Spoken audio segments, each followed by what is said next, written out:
Bonjour, je suis Emmanuel Capo et c'est un plaisir pour moi de vous retrouver dans La Quotidienne. Dans le thème d'aujourd'hui, voici votre pipeline commercial n'est pas si riche que ça. Je travaille avec le contrôleur de gestion d'une entreprise qui avait pour objectif de s'assurer de ce que le budget sera respecté par rapport aux prévisions en termes de revenus et de dépenses. Alors, il a conçu un système qui faisait que les vendeurs devaient faire du reporting régulier sur l'évolution de leur performance commerciale sur le terrain. À sa grande surprise, après 3 mois de mise en œuvre de ce dispositif de suivi des performances commerciales et financières, il s'est rendu compte que la plupart des choses que les vendeurs lui ont dit n'étaient pas vraies. C'est-à-dire, la montagne a accouché d'une souris.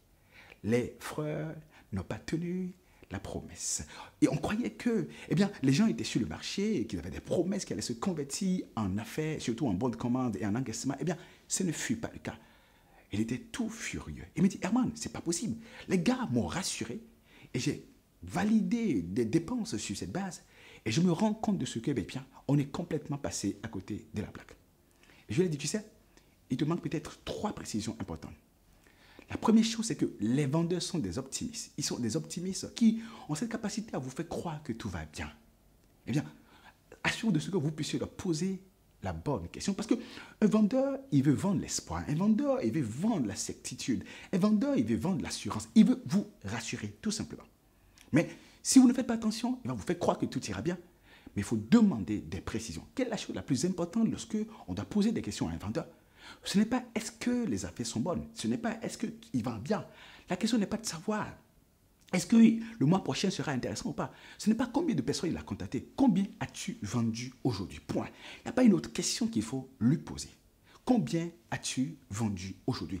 Combien avez-vous conclu comme vente? C'est vrai, on a besoin de faire de la projection. Mais quelque chose de très important. La plupart des vendeurs surestiment ce qu'on appelle le taux de conversion. Quand ils ont contacté 1000 personnes, ils pensent qu'ils peuvent le vendre à 500 personnes.